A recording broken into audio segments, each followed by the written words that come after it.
دلائل الزواج من خلال علم الفلك. لكل شخص كما نعرف خارطة شخصية تتواجد فيها الكواكب التسع الشمسية في بيوت عددها 12 بيتاً. هذه الكواكب تتواجد داخل البيوت في لحظة ميلاد كل شخص بشكل مختلف، تحافظ فيه على تقديم شخصية مختلفة وبصمة مختلفة لهذا الشخص. لذلك من الصعب أن نقدم توقيتاً مناسباً في منتهى الدقة لمواليد كل برج من الأبراج بشكل عام، ونعتمد على الخارطة الشمسية. لكن ما قد نفعله الآن هو رصد وتقديم للمعلومات التي إذا حدثت أثناء دوران الكواكب والنجوم في أفلاكها ستقدم لكل شخص بشكل عام مناسبة جيدة ومميزة للزواج. البيت السابع. تعرفنا قبل ذلك في مقالات كثيرة أن البيت السابع في دائرة البروج 12 هو بيت الزواج والشراكة.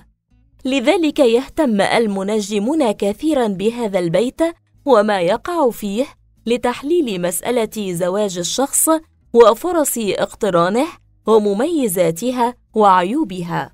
فقد نجد أن البيت السابع نفسه يقع في برج ما، فيعطي ذلك للشخص في أمر زواجه صفة معينة. وبرصد الكواكب التي كانت موجودة في البيت السابع لحظة ميلاده يعطي أيضاً صفات أخرى. فتعالوا أولاً نرصد المعلومات والتوقعات التي نستطيع رصدها بمعرفة البرج الذي يقع فيه البيت السابع لكل شخص بشكل عام. البيت السابع في برج الحمل. زواج في سن صغير. قرار الزواج فيه عجلة. العلاقة الزوجية حيوية. أغلب المواليد لهذه الزيجة ذكور. العلاقة يحدث بها مشاكل كثيرة وتنتهي أيضاً بسرعة. البيت السابع في برج الثور. زواج في سن النضج. قرار الزواج فيه تمهل.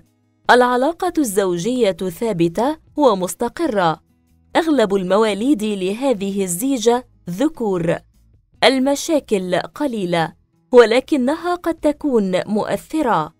البيت السابع في برج الجوزاء. زواج لأكثر من مرة والعلاقات قد تكون متعددة. علاقة زوجية غير مستقرة. أغلب المواليد إناث. أغلب المشاكل بسبب الغيرة والخيانة. البيت السابع في برج السرطان. زواج هادئ ومستقر وعلاقة فيها حالة من السكينة والراحة. أغلب المواليد إناث. المشاكل قد تكون بسبب الملل أو الروتين. البيت السابع في برج الأسد. زواج في سن متوسطة وعلاقة فيها احترام متبادل. أغلب المواليد ذكور. المشاكل تحدث بسبب الغيرة والتملك والأنانية. البيت السابع في برج العذراء. زواج في سن متأخر. علاقة مستقرة نسبياً لا تخلو من المشاكل بسبب تركيز أحد الأطراف على الاهتمام بالتفاصيل بشكل كبير. البيت السابع في برج الميزان. زواج مستقر رغم أن بيت الزواج يقع في برج هوائي. علاقة عاطفية جيدة. احترام متبادل وحس عالي في العلاقة. المشاكل تحدث في هذه العلاقة بسبب التغير الكثير. البيت السابع في برج العقرب. زواج غير مستقر رغم أن البيت يقع في برج مائي. تحدث المشاكل كثيراً في هذه العلاقة وأغلبها بسبب الشك والخيانة. البيت السابع في برج القوس. زواج سعيد وفيه ملامح كثيرة من البهجة والسرور. المشاكل قليلة ولكنها تلقائية تحدث بدون قصد الإساءة. البيت السابع في برج الجدي. زواج في سن متأخر. علاقة جادة مبنية على أسس سليمة من الاحترام المتبادل والتفاهم. تحدث المشاكل نادراً، وأسبابها في الغالب بسبب الجمود في المشاعر. البيت السابع في برج الدلو علاقة غير مستقرة، ولكنها مختلفة ومميزة، وتحدث المشاكل بسبب حدة الاختلافات وتباين الشخصيات. البيت السابع في برج الحوت علاقة هادئة ولطيفة ومستقرة. البيت يشكل الجانب الأهم منها. الأجواء الأسرية والعائلية لها دور مهم في ظهور المشاكل وعلاجها. الكواكب الأساسية ودورها. وكما ذكرنا في المقدمة، فالعامل الثاني المهم لتحديد علاقة الزواج وفرصه هي الكواكب السيارة عندما تحل بالبيت السابع في دورتها حول الشمس. ولن نذكر هنا جميع الكواكب، ولكن سنكتفي بالكواكب الأكثر تأثيراً على مسألة الزواج عندما تحل ضيفاً على البيت السابع لكل شخص. والكواكب التي سنهتم بتقديم أثرها هي كوكب المشتري. هو أثقل الكواكب في مجموعتنا الشمسية، سواء في كتلته وحجمه أو في تأثيره النفسي. وتأثير كوكب المشتري في مسألة الزواج عندما يقع في البيت السابع هو خلق الفرص لمن كان عازباً ليتزوج، ويسعد الشخص بفترة مميزة في حياته. أما المتزوج فسوف يلحظ أن فترة دخول كوكب المشتري لبيته السابع هي فترة من فترات العمر التي يعيشها بسعادة وراحة، ويتوفر فيها الحظ والحب بشكل غير مسبوق. في حالة أنه لم يرزق بطفل مثلاً، ففترة دخول المشتري لبيته السابع قد تكون واهبة الفرصة لذلك. ولو كان متعثراً مالياً، يكون دخول المشتري لبيته السابع سبباً في اليسر والوفرة، وهكذا.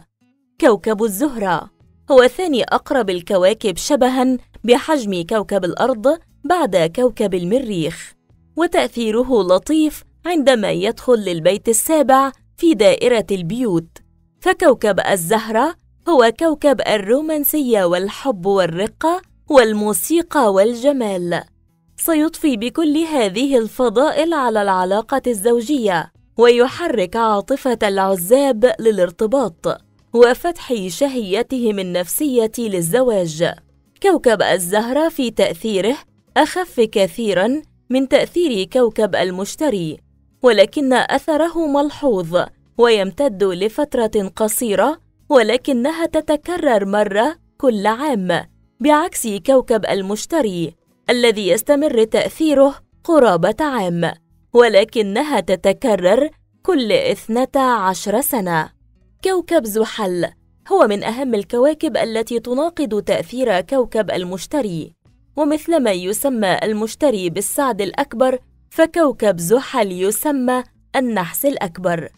دخول كوكب زحل بكل أسف في البيت السابع نذير شؤم على العلاقة الزوجية، فيخلق كثيراً من المشاكل المزعجة التي قد تؤدي للطلاق بكل أسف. تستطيع ببساطة أن تطبق ذلك عملياً في محيط معارفك بمعرفة برج الشخص. تعرف على بيته السابع في الخارطة الشمسية، وارصد متى كان كوكب زحل ببيتهم السابع، وسوف تكتشف أنها كانت فترة غير مريحة على الإطلاق. وسوف تجد هذا التأثير حالياً واقع بشدة على مواليد برج الجوزاء، حيث يقع بيتهم السابع في برج القوس الذي دخله منذ شهور كوكب زحل، وسوف يستمر هناك لمدة 3 سنوات تقريباً. الإيجابية الوحيدة لهذا الكوكب أنه لا يعود لهذا الموضع مهدداً العلاقة الزوجية إلا مرة كل 29 عاماً. ومن المعلومات المهمة أيضاً أن الشخص الذي يتواجد كوكب زحل في لحظة ميلاده ببيته السابع سيتأخر زواجه مقارنة بالآخرين، وسوف تحيط المشاكل بهذا الزواج بكل أسف.